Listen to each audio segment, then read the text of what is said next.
നമ്മൾ നമ്മൾ കേരളത്തിലെ വിഷയങ്ങൾ നമ്മൾ ഈ വീഡിയോയിൽ ചർച്ച ചെയ്യുമ്പോൾ പലപ്പോഴും ആ വീഡിയോകൾക്ക് കാഴ്ചക്കാർ കുറവായിരിക്കും. പക്ഷെ ഞാൻ ഇറാനിലെ വിഷയം ചർച്ച ചെയ്താൽ ധാരാളം പ്രേക്ഷകരെ എനിക്ക് കിട്ടും. അതായത് മലയാളിയുടെ ഒരു ചിന്താശേഷിയെ അതിൽ കമ്മ്യൂണിസ്റ്റ് പ്രസ്ഥാനമാണ് അതിൻ്റെ ഉത്തരവാദി. ഞങ്ങളൊക്കെ പലപ്പോഴും റിപ്പോർട്ടിങ്ങിലിരുന്ന കാലത്ത് ഇപ്പോൾ പിണറായി വിജയൻ പാർട്ടി സംസ്ഥാന സെക്രട്ടറി ആകുമ്പോൾ നമ്മൾ പാർട്ടി മീറ്റിംഗ് ഇപ്പോൾ 4 മണിക്ക് തുടങ്ങുകയാണെന്നിരിക്കട്ടെ, നമ്മൾ ഒരിക്കലും 4 മണിക്ക് പോകേണ്ട കാര്യം. കാരണം പിണറായി തുടങ്ങുന്ന ആദ്യം ആഗോള വിഷയങ്ങൾ സംസാരിക്കും. ഉഗാണ്ടയിൽ എന്ത് നടന്നു, സുഡാനിൽ എന്ത് നടന്നു, അമേരിക്കയിൽ എന്ത് നടന്നു, തെക്കേ അമേരിക്കയിൽ അത് നടന്നു, വടക്കേ അമേരിക്കയിൽ, ഇതെല്ലാം പറഞ്ഞിട്ട് പുള്ളിയുടെ പ്രസംഗത്തിൻ്റെ ഭൂരിഭാഗവും അദ്ദേഹം മലയാളിക്ക് ഒരു പ്രസക്തിയുമില്ലാത്ത പ്രദേശങ്ങളിൽ നടക്കുന്ന സംഭവങ്ങൾ ചർച്ച ചെയ്യും.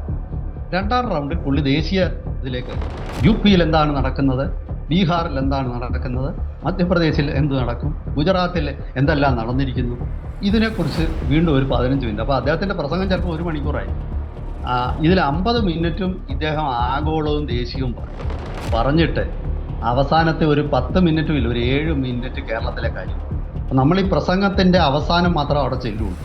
കാരണം നമുക്ക് ആവശ്യമൊന്നുമില്ല. ഇദ്ദേഹം ഇപ്പോൾ കേരളത്തിലെ CPM ജനറൽ പാർട്ടി സെക്രട്ടറി അങ്കോളയിൽ നടക്കുന്ന കാര്യത്തെക്കുറിച്ച് പറഞ്ഞിട്ട് ആർക്കെന്ത് പ്രയോജനം?